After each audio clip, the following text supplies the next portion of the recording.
Bonjour à tous et re-bienvenue à un nouvel épisode de notre podcast Marie au marché. Moi, c'est Laura Danny? et on est dans le mois de l'amour, le mois de la Saint-Valentin. Qu'est-ce que tu m'as acheté pour la Saint-Valentin en passant? Ben, c'est une surprise. C'est pas pour te le dire maintenant. Ah, fait que tu m'as eu quelque chose? Ben, tu le sais déjà un petit peu ce Oui, que j'ai fait. C'est pas oui, réellement une surprise. c'est vrai. Mais pour tout ça pour dire qu'avec le mois de l'amour, on veut parler de l'immobilier combiné avec l'amour. Ce qui veut dire que quand on est en couple, une étape naturelle, éventuellement, c'est d'acheter ensemble, hein. Oui, Donc, on s'est dit que quand on achète ensemble, on a plusieurs clients d'ailleurs qui vont acheter en tant que couple, il y a des choses à prendre en considération parce qu'il y a un côté légal à ça. Quand nous, on a acheté ensemble, il y avait du légal. tout le temps. Tu es pogné avec moi. On est mariés. On est mariés. Je t'ai pogné anyway. Mais tu heureux. Fait que tout ça pour dire que on s'est dit que qui est de mieux à parler sur ce sujet, excuse-moi, mais que notre notaire, qu'on a avec nous aujourd'hui. Donc, on a maître Golnaz qui est avec nous, donc une, professionnelle, qu'on fait souvent affaire avec d'ailleurs et on s'est dit que ça serait la parfaite opportunité de vous la présenter pour qu'elle nous parle un petit peu des enjeux en tant que couple quand on achète de l'immobilier ensemble. Donc, mais avant qu'on rentre dans ce sujet-là, Golnaz, j'aimerais super ça que tu nous présentes qui tu es, puis qu'est-ce que tu fais dans la vie? Bien sûr, mais merci d'abord pour m'avoir, eu aujourd'hui comme votre invitée, je l'apprécie. Bon, comme elle l'a mentionné, je suis Golnaz Jeanne Guérin, je suis notaire, associée à Études latérales Saltarelli. Dans mon quotidien, je gère le volet immobilier au bureau. Alors, je vois toutes sortes de transactions, à la fois commerciales et résidentielles. Hem, Mon parcours, si vous voulez un peu Oui, savoir Oui. sur le absolument. parcours, en fait, ça n'a pas été une ligne directe, une ligne, droite, parce que j'ai essayé plusieurs choses avant de devenir notaire. Mais mon intérêt pour le droit, on dirait, c'était ancré en moi depuis ma jeunesse, depuis que j'étais toute petite. J'ai toujours aimé j'étais passionnée du droit. Je ne sais pas si c'est un syndrome d'un enfant immigrant parce qu'on arrive quelque part, puis on veut comprendre tout, on veut connaître nos droits, mettons. Je ne sais pas si ça émane de ça. Mais bref, j'avais une amie qui était notaire, puis, ben, elle est toujours notaire. OK. Puis c'est elle qui m'a un peu ouvert les yeux, vers le domaine du notariat, et c'est là que j'ai commencé à prendre des démarches pour, un jour devenir notaire. Donc les études que j'ai faites, à l'Université de Montréal, le bac en droit, la maîtrise par la suite. Donc, pour ceux et celles qui ne connaissent pas le parcours d'un notaire, ben c'est la même chose qu'un avocat. On fait le même bac en droit et après ça, on décide si on veut aller vers le barreau ou le notariat. Donc on fait une maîtrise. Combien d'années au total? Mes études à moi, c'est très long. Je suis un peu gênée de le dire. J'ai été à l'Université de Montréal, j'ai fait 2 bacs, back to back, avant OK. même la maîtrise, donc en relations industrielles et après ça, en droit. Et si Heu, quelqu'un veut devenir notaire, exemple, combien de temps normalement? L'histoire courte, ça fait 3 années de bac en droit. OK.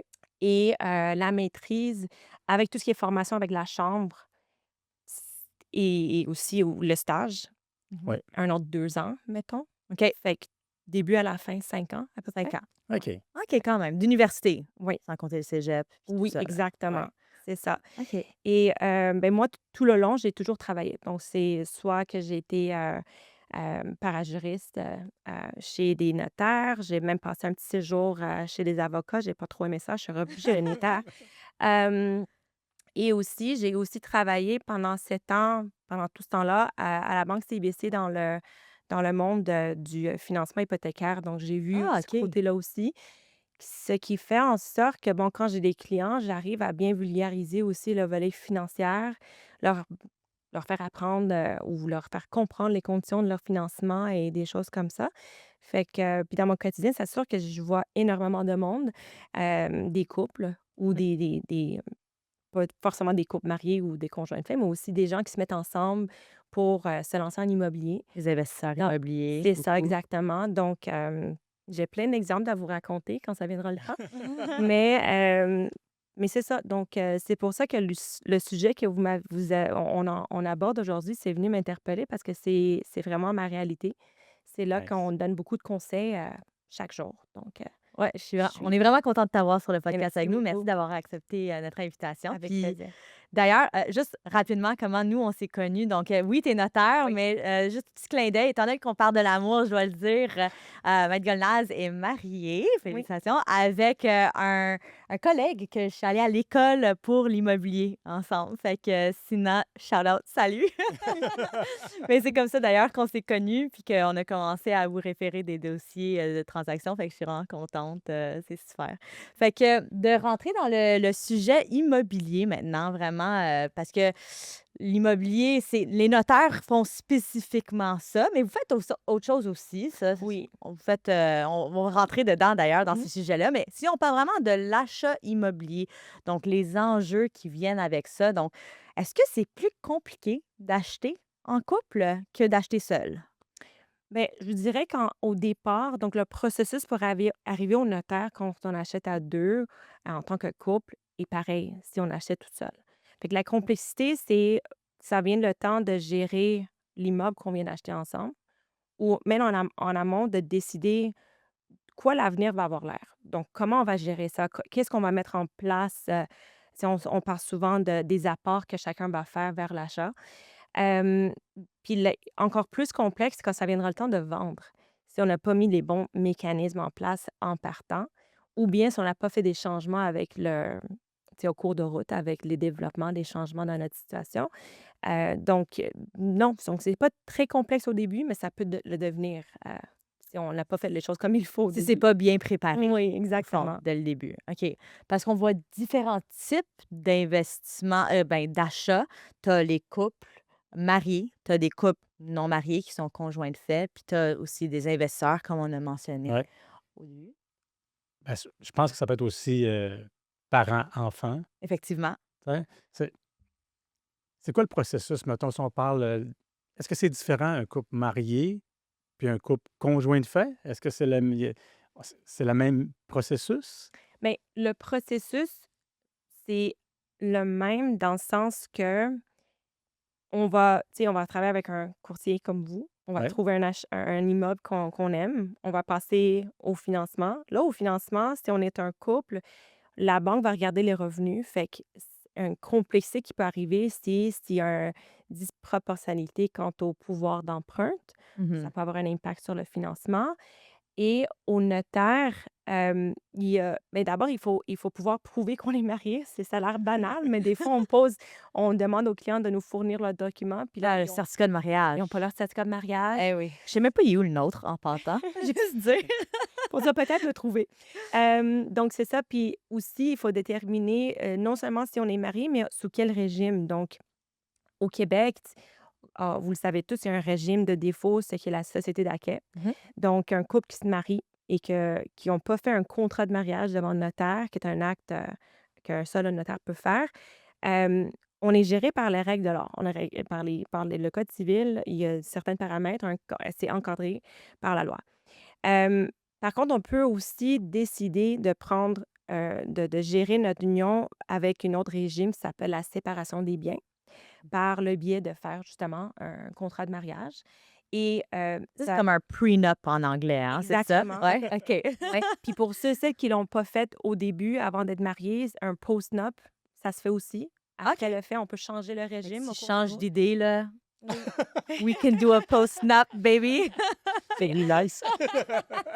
Ben, en fait, le post-nap, je viens d'en faire un pour un client parce que au début, les avoirs étaient il y avait pas grand-chose, mettons, mais au fil des années, ils se sont mis à investir avec d'autres gens. Fait que pour éviter que leurs partenaires se retrouvent dans leur ménage, OK. Ouais. là, ils ont choisi de faire un contrat de mariage pour séparer les choses. Est-ce que tu vois ça souvent, des post-nups, ou c'est plus des prenups? C'est plus des prenups qu'on voit. OK. Ouais, c'est plus rare de voir un post-nup, mais ça se fait. Puis de OK. curiosité, juste comme ça, peut-être un pourcentage estimatif là, de gens qui font réellement des prenups. J'ai l'impression, ben, c'est sûr que nous, en tant que courtier, on ne le sait pas trop. Des fois, s'il y a un prenup avant la signature Mmh. d'une propriété, là, mais est-ce que tu en vois beaucoup de prenups? J'en vois quand même, mais OK. on dirait que c'est un sujet qui est un peu touchy C'est toujours Ouais. touché. parce qu'on veut pas parler du divorce avant même d'être marié, on dirait. C'est Ouais. comme it's a little bit, Je sais Tabou. pas, tabou, Ouais. exactement. Mais j'essaie d'enlever justement cette vision-là. J'essaie de leur expliquer, bon, le contrat de mariage, même si vous la mettez en place, vous pouvez décider, si le jour arrive où vous vous séparez, de dire: «Écoute, on va partager tout moitié-moitié de toute On façon». décide de pas On respecter décide de le pas respecter ce qu'on avait mis en place parce que ce qu'on met en place, c'est vraiment une mécanisme de protection, tandis qu'on n'est pas tenu de faire ceci. si les 2 Ouais. parties sont Ouais. consentants. Exactement, ça Exact. prend justement une décision mutuelle. Mmh. Mais ça vient gérer beaucoup de conflits, le fait de l'avoir d'avance. Ouais, ça fait du sens. Fait que quand on dit dans l'achat immobilier, c'est ça, il faut que tu vérifies, comme tu as dit, contrat de mariage, est-ce qu'il y avait un prenup Ouais. ou pas? Puis il y avait aussi avant, si je me trompe pas, parce que là, je fais mon cours commercial, fait que j'ai un petit refresh là-dessus, là, mais avant 1970, Mmh. il y avait aussi une différents types de sociétés. On Comment t'appelles l'appelle ça? c'est la communauté des biens. Communauté des Ouais, c'est ça. ouais, ça, ça n'existe plus, Mmh. dans le sens que c'est la société d'acquis qui est venue la remplacer et il y avait une période moratoire, mais après ça, c'est rendu la règle. Hem, mais surtout, c'est avoir, les documents en place, pouvoir le prouver. Puis là, je vois venir la question, comment on prouve qu'on est conjoint de fait? Bien, le fait d'être conjoint de fait, il y a pas un document qui va venir l'attester. Donc, c'est le fait d'avoir vécu sur le même toit pendant 12 mois qui fait en sorte qu'on est des conjoints de OK. fait. 12 mois. Ouais. OK. Puis là, je vais vous expliquer la nouveauté, qui est venue, avec l'entrée en vigueur de la loi, qui est venue créer la patrimoine, hem, Familial. c'est ça, la patrimoine familial, je chercherai le terme, mais le législateur québécois est venu pour reconnaître justement les couples non mariés, des conjoints de fait, mais à la condition qu'il y ait un enfant qui soit né après l'entrée en vigueur de la loi. Mmh. Donc si vous êtes un couple, des conjoints de fait qui ont déjà eu leurs enfants, la loi s'applique pas à vous directement par de facto. Par Donc de facto, mais ouais. si je me trompe pas, tu as le droit de t'inscrire pour ça. Exact. Ouais. You can opt in. Donc, tu peux aller voir un notaire. On va signer un document qui vient mimiquer un peu un contrat de mariage OK. où on va dire on aimerait que la loi soit, qu'on soit assujetti à la loi. OK. Donc, oui, on peut décider mutuellement de l'être, mais sinon, c'est pas de facto. Mais tandis que si, exemple, on est conjoint de fait, donc Mhm. on habite ensemble depuis 12 mois ou plus, et que là, maintenant, je je suis enceinte, disons, prenons notre adjointe Kelly, qui est actuellement enceinte. Donc, elle, exemple, elle habite ensemble, elle aurait cette protection-là aussitôt que le bébé est né et viable, s'ils habitent sous le même toit, ça veut dire que ça serait. Oui, puis en plus de ça, le législateur est venu un peu enlever le critère de cohabitation pour 12 mois. OK. Donc, même si on n'était pas ensemble, même si on n'a jamais vécu ensemble, mais qu'on est parents d'un enfant commun et que notre relation était notoire, tout le monde connaissait, c'était pas quelque chose, je veux pas être méchant, mais on n'est pas juste tombé enceinte parce qu'on a une soirée de fun, là. Mais ça prend une réelle relation pour qu'on se qualifie, heu, sous l'ampleur de la loi, pour l'union parentale. Ce qui est quand même très intéressant parce qu'au Ouais. Québec, je pense que c'est comme un gros, gros pourcentage de gens qui habitent ensemble mais qui ne sont pas mariés au Québec, hein. C'est très beaucoup plus commun que le reste, je pense, des provinces au Canada au niveau de conjoint de fait versus mariés. Hem, c'est juste que, comme tu dis, la loi est pas de facto pour ceux qui ont déjà un enfant. Donc eux, ils doivent faire appel à un notaire, Mmh. payer ces services-là et donc tant qu'à ça, je me dis: «Ben, marie-toi». Tu sais? Il y a une différence de Et c'est coût ça, il y entre a une les 2 différence de quoi? Un personnels. mariage, c'est quand même cher, on le sait, on l'a vécu, mais Croyance aussi. mais croyances aussi, ça aussi, mais Ouais. tout ça pour dire que au moins à partir de, c'était je pense le juillet passé, ça se Le peut-tu? le le 30 juin. Le 30 juin qui va être passé, donc ça, c'est automatique maintenant, à partir de maintenant. Donc si on rencontre exemple, nous, on sert un beau petit couple, qui vient tout juste d'avoir un enfant au mois de décembre passé et ils cherchent leur première maison, sont pas mariés, mais ils habitent ensemble depuis plus de 12 mois. Automatiquement, quand tu vas faire la signature, ils vont être sous cette protection-là. Oui. Donc, la protection, ça vient créer une patrimoine, pareil comme on l'a chez les couples mariés, la patrimoine familiale qu'on connaît tous. La différence ici, c'est que la patrimoine de l'union parentale n'inclut pas les REER. Donc, Ah, OK. ça, pour X raison, le législateur a décidé de ne pas l'inclure. Donc, on va avoir la résidence familiale qui va faire partie de la patrimoine, la valeur aussi des meubles qui viennent meubler notre demeure et aussi les véhicules à l'usage de la famille. Donc Ah, ça, c'est les OK. les 3 éléments où la valeur va être divisable en 2 au moment de la dissolution de la relation. OK. Donc pas un divorce, mais à la rupture. Mais lors de la signature, parce qu'on parle vraiment d'achat Mmh. immobilier dans ce cas-ci, normalement, tu demandes un certificat de mariage. Là, il y a pas de certificat de mariage, fait que tu fais juste poser ces questions-là, puis Oui, mais on demande le certificat de naissance du bébé. ah, OK, Ouais, pour OK. faire le lien parental. Ah, ben oui, ça fait du sens. Makes sense. OK. Fait que c'est pas tant plus compliqué comme tu as mentionné, c'est juste demander ça de plus. Ouais. OK, parfait. Et tu dis que, pour un cas différent, exemple investisseur, est-ce que c'est différent? Parce que tu dis c'est pas compliqué tant que tu as bien préparé les choses d'avance. Mais si, exemple, mère et fils, on achète Ouais. ensemble maintenant. Ce scénario-là, est-ce que c'est un peu plus complexe aussi? C'est aussi encore dans la préparation, comme tu mentionnes? Hem Ça peut nécessiter l'intervention de plusieurs personnes quand on est 2 personnes assignées et qu'on n'est pas un couple. Par exemple, le la mère, elle est mariée, donc ça se peut que son mari va devoir intervenir Mmh. à l'étape de l'empreinte. Même chose pour le fils, si lui, il est marié, sa femme, peut-être elle va devoir intervenir. Ça va dépendre de la propriété en question. Alors, si la propriété sur laquelle on veut mettre un financement, heu, va servir de résidence familiale à un ou l'autre personne, le conjoint doit être là pour donner son concours au financement. Et ça aussi, c'est dans l'optique de ce que le couple, en fait, que le conjoint soit au courant que un bien qui est susceptible de diviser en 2 est maintenant grevé d'une dette. OK. C'est ça l'idée. Alors, ça vient protéger la personne qui signe l'hypothèque et aussi son couple en arrière qui va peut-être être affecté par ça. Fait que Donc je peux pas acheter une maison, genre, avec ma sœur sans lui dire. non, au niveau de l'achat, quand on achète, on vient agrandir notre patrimoine. Donc, ça, c'est une bonne chose. On va avoir encore plus de biens à partager à deux, mettons. Mais c'est le point du financement qui vient mettre un peu qui va venir nécessiter justement l'intervention. Fait que OK. dans l'acte de vente, quand vous arrivez au deuxième rendez-vous chez le notaire, votre conjoint n'a pas à être là. Mais c'est le première étape, le premier rendez-vous où on va signer le financement. C'est là que le conjoint doit être présent. Ça, c'est un bon point, by the way. Il y a beaucoup de monde qui sont pas au courant, mais quand vous achetez une propriété, vous avez 2 rendez-vous chez le notaire. Oui. Oui. Est-ce que tu veux expliquer c'est quoi la différence entre les 2 rendez-vous? Oui, le premier rendez-vous va servir, à signer, à clôturer le financement. Donc vous, dans votre tête, vous avez tout déjà fait avec la banque. Si vous avez déjà prévu le taux d'intérêt et tout, mais la banque, ils vous aiment, mais pas tant que ça, ils veulent une garantie, OK? Donc quand ils vous prêtent de l'argent, ils vont prendre en collatéral la propriété que vous allez acheter dans une semaine ou 2. Alors, cette collatérale-là, ça s'appelle un acte notarié. C'est un acte que seul le notaire peut faire aussi. Et donc, on doit l'avoir fait avant même que la banque débourse les fonds.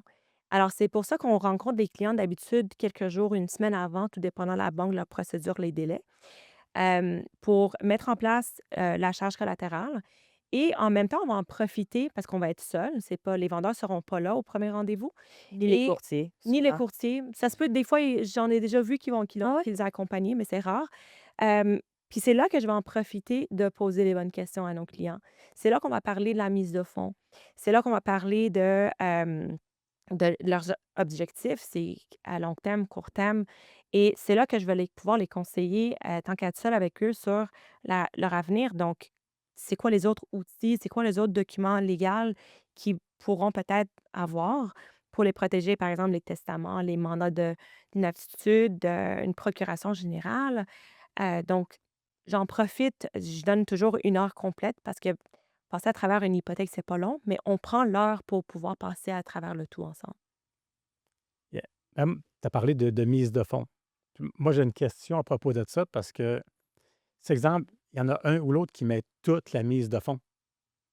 Quand c'est le temps de revendre, donc Si on parle de séparation, c'est le mois de l'amour, puis on parle de séparation, c'est bizarre un peu, là, mais regarde, c'est là qu'on s'en va. On se sépare. C'est comment qu'est-ce que tu vois en général comme accord? Donc, il y en a un des qui prête toute la mise de fonds. Il a besoin de 100 000, lui met 100 000, l'autre, elle n'avait pas, c'est un couple, ils sont heureux. Mais quand ils se séparent, Oui. comment ça s'organise, ça, normalement? Oui. Donc, normalement, le moment que j'explique la mise de fonds, je leur dis, bon, c'est quoi la mise, combien vous allez apporter, je leur dis le montant exact. Et je leur pose la question, dites-moi si vous l'amenez en proportion égale ou pas. Ça va commencer, la conversation vient de là. Donc, normalement, dans mes actes d'achat, avec l'acte de vente, il y a une clause spécifique qui va traiter l'indivision entre les deux personnes qui vont acheter ensemble. Et il faut comprendre qu'il y a une présomption dans la loi qui dit que ces deux personnes achètent ensemble, il y a une présomption qu'ils sont achetées en code par égal. Alors, si l'acte est muet sur le sujet, la présomption s'applique. Donc, à la revente, peu importe qui avait mis la mise de fonds, le produit net va être partageable à deux en code par égal. Donc, si une personne veut clarifier ou bien se protéger à sa mise de fonds, il suffit de mettre, de baliser justement l'acte de vente avec une mention qui vient expliquer Monsieur a mis 100 000, à la revente, il aura droit à son 100 000 avant d'aller partager le reste. Ouais. Donc, le produit net, en voulant dire, une fois que les closing costs, donc on parle de tout ce qui est hypothèque, tout ce qui est commission, tout ce qui est frais d'entrée, tout ce que ça, quand c'est payé, il reste une somme d'argent qu'on va vouloir faire comment on le divise. Et c'est là que le monsieur qui a mis son 100 000, il va la reprendre en premier. Exact. Et le reste, mettons, il reste un autre 100 000. Là, tout dépendant de la proportion qu'ils avaient mis dans l'acte de vente. Si on n'avait rien mentionné, c'est 50-50. OK. Mais pour développer encore un peu cette idée-là, il y a des gens qui vont dire, moi j'ai mis 2 fois plus que l'autre. OK. Au Et niveau du paiement hypothécaire ou juste mise de fonds la encore? mise de fonds. Mise de fonds, OK. Et basé sur ça, ils vont dire, j'aimerais être 2 fois plus propriétaire. Ça, c'est une façon de faire. C'est pas, on peut être propriétaire, je sais pas, 40-60, 70-30, ça se fait. Mais aussi, en même temps, si on a l'idée que l'hypothèque va être payable à 2, on va partager tous les autres coûts à 2. Mhm. Quand quelqu'un me dit ça, bon, dans ma tête, c'est mieux d'être 50-50 propriétaire parce que les contributions que vous allez faire, ça sera partageable de toute façon. C'est à 2 qu'on va le faire en code part égal. Mais on va quand même protéger la mise en fonds initiale et les contributions au fur et à mesure, on va la présumer que c'est du moitié-moitié. Mais encore là, on peut avoir des écrits à l'avenir aussi pour dire, ah, tu te souviens, par exemple, on a fait des rénovations, c'est moi qui ai mis les fonds pour les rénaux. Mais on peut l'écrire. On peut écrire un document, on peut le garder à part. Après signé chez le notaire. Oui, OK. ben, ça peut se faire de deux formes, soit une entente, un écrit entre le couple OK. qu'il garde comme preuve. Sinon, on peut faire ce qu'on appelle une convention d'indivision où on va revenir à la table et on va réattribuer les valeurs en prenant, tu sais, en ayant en tête les injections de fonds qu'on a fait Au fur et à au mesure. fur et à mesure. Donc, quelqu'un qui part Intéressant. à 50-50, mais que c'est lui ou elle qui a soutenu les travaux, je sais pas, les rénaux de 200 000 ben, on peut réitérer ça dans un autre document. Le document, une convention d'indivision, le but, c'est le fait que ce soit notarié. Le but, c'est qu'on peut ensuite le publier au registre foncier pour le rendre opposable au tiers. Alors, quand on dit opposable au tiers, c'est parce que ça- c'est un contrat qui est binding, qui va lier c'est un contrat C'est légal, mais le rendre opposable au tiers, ça veut dire que n'importe quel notaire qui va venir lire l'acte de vente pour faire la transaction dans 20 ans, ils vont être tenus de respecter la convention et non pas juste l'acte de vente initial. OK. OK. Alors ça, c'est l'avantage de la mettre au registre foncier. Fait que ça tient plus qu'écrire ça sur un bout de napkin en boisson, Oui. genre. Non, mais tu sais, comme des fois, tu vois des scénarios, genre des gens qui en disent, ouais, mais toi, t'as écrit sur une napkin à un moment donné que t'allais me donner ta compagnie ou whatever, tu sais, genre, fait que, non, mais je regarde trop de télé, je pense, mais le point, c'est que c'est bon de l'enregistrer, puis tu peux le faire après avoir signé chez le notaire. Je trouve ça quand même très intéressant. Puis si je me trompe pas aussi, t'as l'air à vouloir dire quelque chose, Ouais. par contre. OK, vas-y, là. Parce que moi, j'ai déjà pensé, puis tu me donneras ton opinion, savoir si ça se fait ou si ça se fait pas. Si, exemple, tu mets Je mets tout le 100 000, mettons. Mmh. OK? By the way, on est 50-50 dans tout à peu près. Je parle même de la mise de fonds, etc. Nous autres, c'est pas notre cas, là, mais c'est juste des. Tu mets 100 000, je le mets au complet. Moi, j'ai déjà pensé que si la maison, exemple, on l'a gardé 3 ans, 20 de profit dessus, pourquoi je ne fais pas 20 sur mon 100 000? Puis après ça, on sépare 50-50. On peut. Oh. Parce qu'il me semble que ça ferait du sens. Ben oui, parce que ton C'est investissement, mon par argent. exemple, c'est ça, c'est ce que tu avais investi au C'est- tout début. Fait qu'on peut, comme je vous dis, on peut baliser l'acte de vente on peut faire plein de choses dans un acte de vente tant qu'on n'est pas en train d'aller contre l'ordre public, on s'entend. Mais oui, j'ai fait des ventes où la personne a voulu que sa mise de fonds accroît au même rythme que la C'est la propriété. propriété. Ça Donc, fait du si la sens. propriété a doublé en valeur, ben là, c'est la même chose pour la mise de fonds. Il va récupérer, au départ, 600 000. Là, il va récupérer 200 000. Ça reste que le reste aussi a agrandi. Donc, C'est ça. le pot à la fin, C'est on un va bon quand même. point. Parce que la plupart du monde font juste marquer le montant de la mise de fonds et non la plus-value qu'elle a avec le temps. Parce que Exact. sinon, je vais mettre C'est juste vrai, 5 sur le 500 000, puis le reste, tu vas l'investir. je vais l'investir. Ouais. Tu sais, c'est que. Mais là, tu vas avoir des paiements plus élevés. Anyways, mais Mais ça c'est va être intéressant que c'est. 50-50, par Oui, contre. oui, oui. Ça, c'est faire. Mais c'est quand même un point ça. intéressant. Puis tu mentionnes par contre qu'il faut que ça soit mentionné avant parce que sinon, par la loi, c'est divisé 50-50. Est-ce que c'est le même cas si l'argent vient par contre d'une succession comme un testament? Comme une donation Oui, une donation, ou un héritage. un héritage, oui. Là, il y a une nuance à faire parce que quand on est un couple marié, on va faire ça simple, il y a pas de contrat de mariage. Ouais, Société d'acquis. c'est ça, OK? exact. Hem, tout ce qu'on va acquérir pendant notre mariage, même notre revenu, là, le revenu qu'on fait, c'est des acquets, OK? Acquets du couple. Ça veut dire que c'est partageable en quote part égale à la séparation. À l'exception de tout ce qui est donation, héritage, parce que ça devient un bien propre à la personne qui l'a reçu. Donc, c'est encore plus important même de mentionner au moment de l'achat que ma mise de fonds Venait vient de ça. vient pas de mon salaire, c'est pas des épargnes que j'ai faites. Ça vient de mes parents qui veulent nous aider. Ça vient de ma grand-mère qui est décédée, que j'ai hérité d'elle. Donc ça aussi, c'est hyper important parce que là, je sais qu'on parle de l'amour, mais il faut pas on revient tout le temps au divorce, c'est un peu méchant, mais au moment du divorce, quand des 2 côtés, ils vont avoir leurs avocats à plaider leur cas, Mhm. il y a un jeu de compensation qu'ils vont vouloir faire. Donc, on va dresser un bilan des actifs, des passifs du couple. On va ensuite vouloir séparer les biens propres des acquis. Puis, le produit final, un avocat va dire, bon, la valeur de la propriété, ça vaut 1 million, mais c'est pas vrai que c'est tout un acquis parce qu'on avait mis un 200 000 qui était propre, fait qu'on va venir le soustraire du mélange.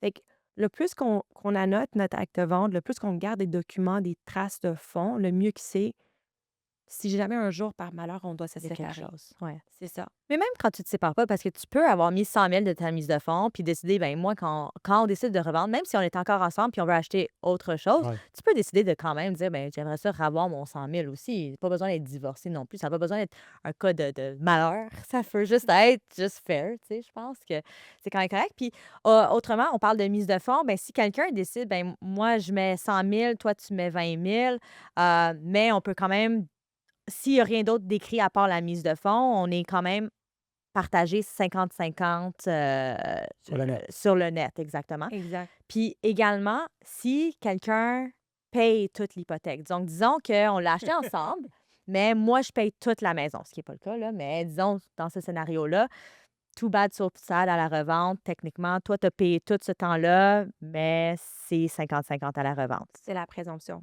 Right? Donc, c'est pour ça que, c'est dans un acte de vente, c'est pas 30 pages. C'est comme 7-8 pages, mettons. Fait qu'on rentrera pas dans tous ces détails-là. C'est la raison pour laquelle, quand j'ai des couples qui vont aller un peu en profondeur de comment ils veulent gérer leur indivision, je leur propose de faire la convention d'indivision, que dans lui, on va pouvoir aller en détail, puis vraiment dire, bon, telle personne va s'occuper de l'hypothèque parce que c'est lui qui travaille, qui fait le revenu, mais l'autre va s'occuper de d'autres choses. Donc, C'est plus clair c'est comme ça. pour vraiment mettre les Pas choses une au clair. chicane. On veut pas de chicane. C'est Exact. pour ça que je suis devenue notaire. J'aime pas me chicaner avec les gens. C'est pour ça que j'ai pas choisi de devenir avocat pour, justement pas avoir de conflit à la quotidienne. Donc l'idée, c'est vraiment ramener les gens à la table, de parler et de pouvoir prendre des décisions éclairées et être bien préparé. Ouais, ça Donc fait du sens. l'écrit, c'est la meilleure preuve, on le sait tous. Ouais. Donc c'est pour ça. 100%. Fait qu'on parle beaucoup de couple, mais je pense que le cas est exactement toutes les règles sont pareilles également. Si ça s'applique, ah, ben peut-être pas. Je suis investisseur, j'achète avec mon ami un duplex. OK? On fait une convention d'indivision. C'est-tu automatique étant donné qu'on n'est pas un couple marié?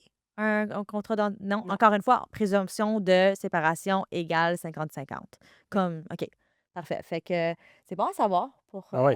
pour tout le monde. Je pense que ça va être très useful cette information parce qu'il y a beaucoup de monde qui sont pas au courant de ces éléments-là. Puis comme tu as dit, c'est plus à la revente que là, ça devient problématique si c'est pas bien préparé, right? Oui. Puis je veux faire un autre point aussi.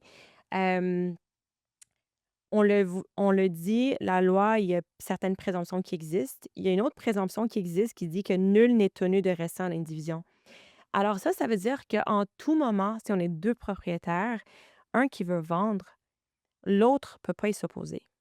Alors, si on est 2 propriétaires, mettons, on va prendre l'exemple de 2 amis qui s'achètent un bloc d'appartement. On était célibataires quand on l'a acheté, on a fait un investissement et là, l'un se marie, il va avoir sa propre famille, il va avoir s'il veut acheter une maison et donc il veut s'en sortir de cette indivision-là, il va reprendre ses sous pour aller acheter une maison avec sa Conjointe. copine, ouais, OK? Hem, là, il y a deux choses qui peuvent arriver. Soit, hem, la personne qui veut s'en retirer va donner une offre à l'autre pour racheter sa part. Si l'autre peut se permettre de le faire, donc ça prend un financement, ça prend des sous pour faire ça. Si on peut se le permettre, pourquoi pas si notre désir, c'est de garder notre bloc d'appartement puis être le seul et unique propriétaire. Mais qu'est-ce qui arrive si on n'a pas ces moyens? À un moment donné, on n'a pas le choix que de le mettre sur le marché et de vendre. Donc, c'est ça le risque aussi qu'on voit même entre les couples qui se séparent, surtout quand il y a une disproportionnalité quant aux revenus. Donc, si la personne qui est rattachée à sa maison, mais elle n'a pas les moyens, on n'a pas de choix, il faut vendre la maison, puis chacun va prendre sa partie. Alors, c'est encore plus important, d'ailleurs, entre les amis, d'avoir ce genre de mécanisme en place parce que au moins, quand on est couple, les priorités qu'on a, on s'enligne pas mal. Mais là, on va avoir 2 personnes qui restent à avoir leur propre couple, leur propre priorité. Qu'est-ce qui arrive si du jour au lendemain, un décide de déménager en Texas? OK. Ils sont pas. La vie, on ne sait pas qu'est-ce qui nous réserve. Donc, c'est encore plus important quand on parle d'un immeuble locatif, un investissement qu'on fait avec un ami, de mettre ça au clair. Même chose avec un membre de la famille. On n'a pas de protection qui est encadrée par la loi comme les couples mariés l'ont. Il n'y a pas de patrimoine familial entre un frère et une sœur. Donc, ça aussi, c'est encore plus important, je trouve. Mais oui, absolument. Fait que personne peut être tenu de rester là. Fait que si, exemple, on décide, frère et sœur qui achètent ensemble, le frère décide qu'il veut plus être propriétaire de ça, c'est obligé Oui, de puis, vendre. puis si l'autre personne refuse, la personne qui veut s'en sortir peut demander au tribunal de forcer la vente. Ça fait que ça se fait. Ça prend OK. du temps. Ouais, On a malheureusement déjà vu des cas ouais. comme ça, là, C'est mais coûteux, ça prend du temps, mais ça peut donner au résultat que l'autre va voir c'est la vente de son immeuble. parfait. Tu as mentionné d'autres éléments à prévoir lorsqu'on achète, comme mandat d'inaptitude, des éléments comme ça. Donc ça, c'est en cas que quelqu'un deviendrait Inapte. inapte, malheureusement. Puis c'est quelque chose que je suis contente que tu l'as mentionné parce que c'est pas assez parlé, ça. C'est sûr qu'on veut jamais prévoir le pire quand on achète avec quelqu'un ou qu'on se marie, tous ces éléments-là.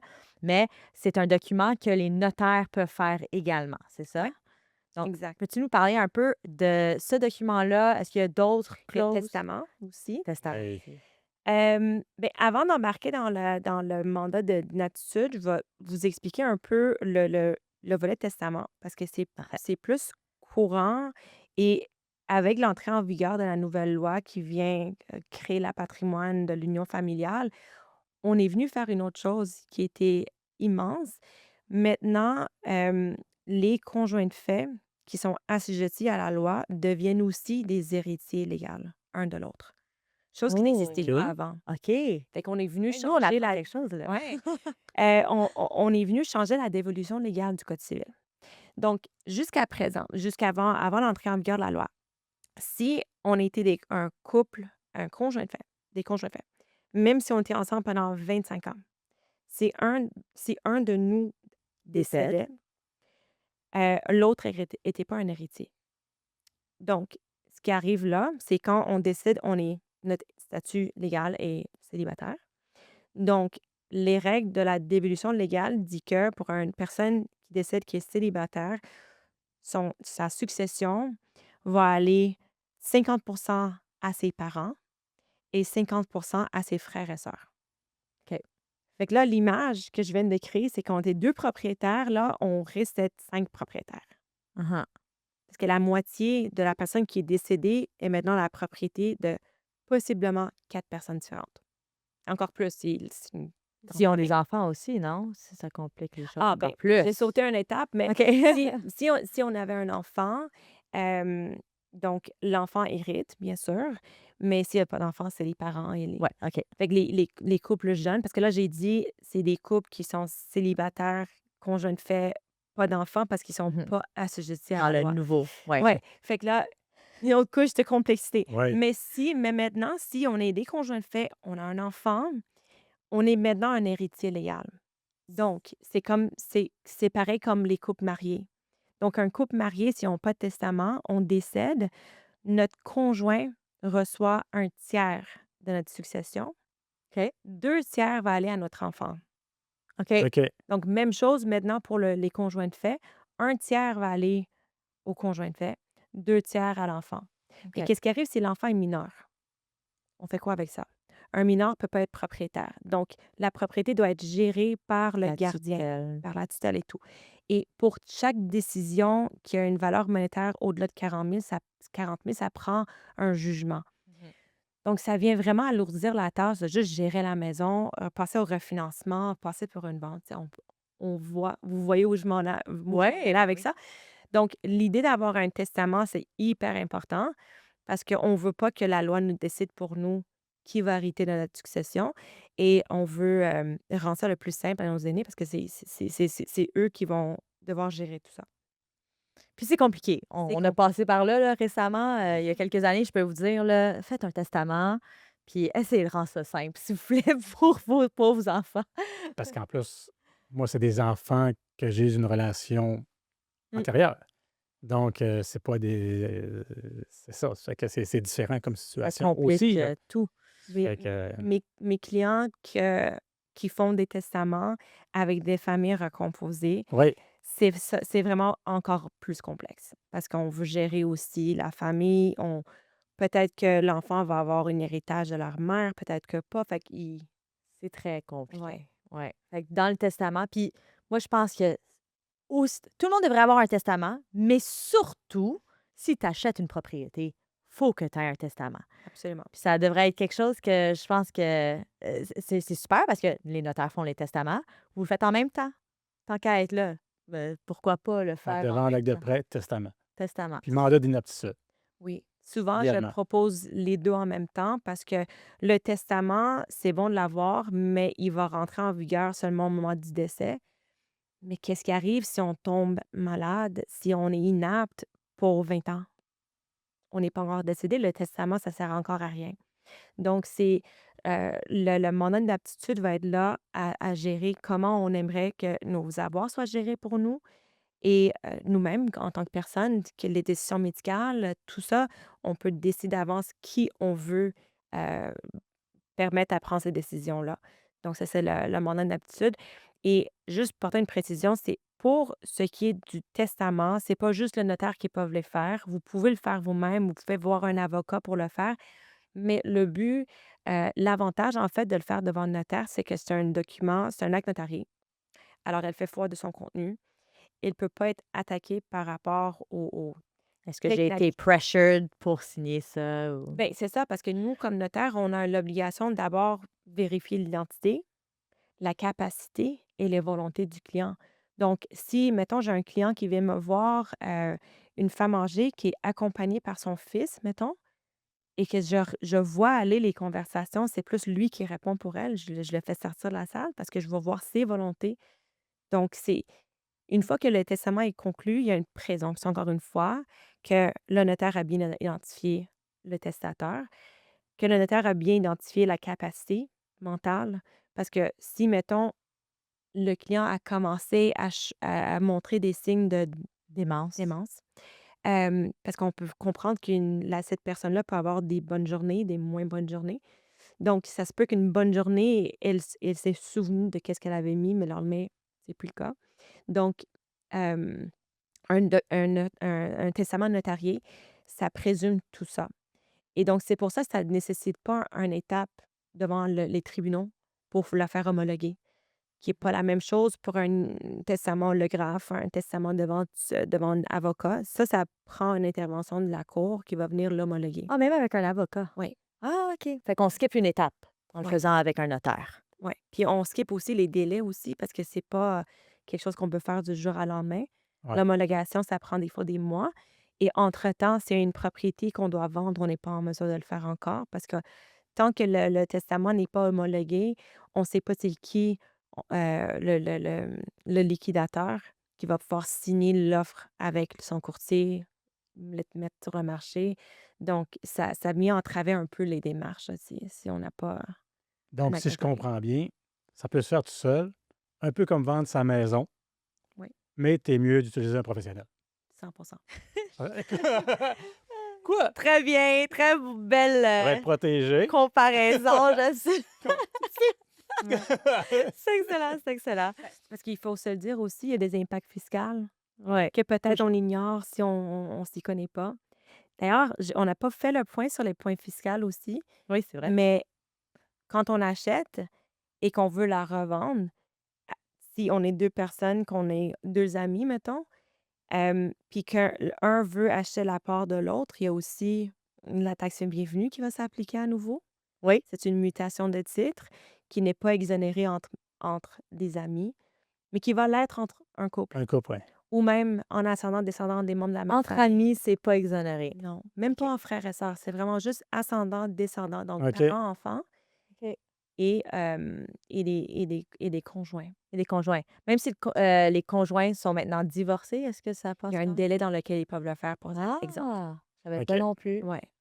Ah, mais là, on est rendu sur un sujet, on parlait d'amour, puis là, on Je le est sur sais, mais comme tu as dit, c'est tout dans la préparation. exact. Donc, tout est toujours beau quand on achète une maison, on est tout excité, on est fébrile, c'est le fun, mais préparez-vous au fond, je pense que c'est ça. Fait que si je pourrais te demander 3 conseils rapides, qu'on shoot comme ça, à des couples qui veulent acheter ensemble.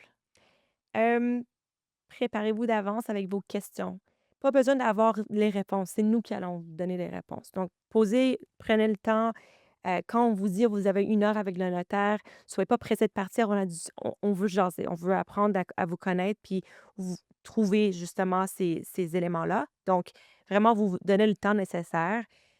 L'écrit, c'est la meilleure preuve. Donc même si c'est comme on l'a vu, même si c'est pas le jour de l'achat que vous voulez faire des changements, même si c'est après, l'écrit, c'est la meilleure chose. Et 3e, pensez pas juste à aujourd'hui, pensez à l'avenir. Donc, les testaments, c'est vraiment un clé.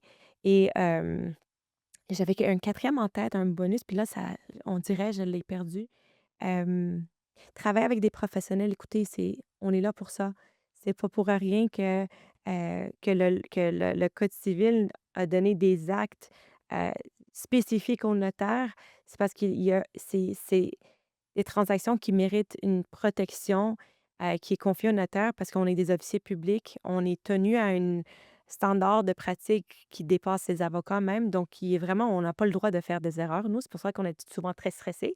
Mais, mais c'est ça. Fait que faites confiance aux professionnels. Puis, Je trouve que c'est tellement bien que tu mentionnes ça. Juste quick blurb là-dessus, là. Le Québec et la Louisiane, je pense, aux États-Unis. C'est les seuls 2 endroits en Nord-Amérique, je ne sais pas, peut-être même à travers le monde. Il y en a Il y en a d'autres. d'autres? Ben, en fait, OK. c'est tout ce qui c'est un État qui est géré par un système civil, donc OK. un code. Fait que parce qu'il y en a pas beaucoup. Au fond, le Non. reste du Canada, si je me trompe pas, tu me corrigeras, là, mais je pense que le reste du Canada, Ouais. les notaires n'existent pas. Non. C'est des real estate lawyers. C'est ça. C'est Des les avocats, c'est des Ouais. barristers ou des attorneys.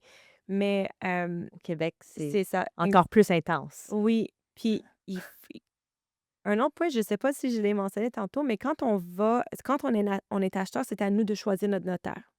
Mais le notaire ne va pas juste représenter ou travailler pour l'acheteur qui l'a choisi, mais travaille aussi pour le vendeur, travaille aussi pour la banque qui finance la transaction. Alors, on doit répondre à toutes les parties et on doit demeurer neutre. Mmh. Et en même temps, on porte un chapeau du devoir de conseil. Donc, à la fois, on doit conseiller l'acheteur, le vendeur, tout en restant neutre. Fait que on n'est pas juste là pour tamponner un document, on est là pour donner notre conseil. Fait que profitez-en des conseils. Puis c'est ça. Non, c'est un super bon point. Je suis vraiment contente avec toute Ouais. l'information qu'on a pu avoir de ta part aujourd'hui. Merci beaucoup Rien. d'être venu. Puis, juste rapidement, si les gens, exemple, désirent acheter une propriété et t'utiliser comme notaire, où est-ce qu'ils peuvent te contacter, te trouver? Oui, en fait, comme vous, on essaie d'être actifs sur les réseaux. Donc, on a notre page Instagram, notre page aussi TikTok, où vous allez voir on fait des conneries, puis on... Je savais même pas que tu avais un TikTok. OK, I'm Ouais. gonna go check that out. C'est Études notariales Saltarelli. Donc, OK. si vous cherchez ça en ligne, vous allez nous trouver Google Études notariales Saltarelli. Puis on travaille depuis quelques temps sur notre site web aussi, ça va venir bientôt. Et moi, personnellement, Golnaz Jeanne Guiriane, notaire, vous allez pouvoir me trouver, me suivre sur les réseaux. Donc, j'essaie aussi, comme on le fait aujourd'hui, de créer du contenu que je publie sur nos réseaux aussi pour donner des petites astuces. C'est ça, à nos clients. Tu es à Laval, si je ne me trompe pas aussi, ton Oui, bureau, notre hein? bureau chef est à Laval avec 2 bureaux satellites à West Island, puis l'autre à Ciel-au-Nord. Très, très bon. Puis, on va mettre tes réseaux sur notre page, fait qu'ils vont pouvoir vous trouver. Mais un grand merci encore une fois, Maître Golnaz, d'être venu. Puis, on espère que vous avez apprécié l'information. Si oui, laissez-nous un commentaire. Si vous avez des questions pour Maître Golnaz, écrivez-nous. On va passer le message. Elle va pouvoir les voir également et vous répondre. Sinon, contactez-la directement. Puis, un grand merci à tous. À la prochaine. Ciao. Bye. Bonne Saint-Valentin. On a failli l'oublier. On a failli l'oublier. Bonne Saint-Valentin. Salut, guys.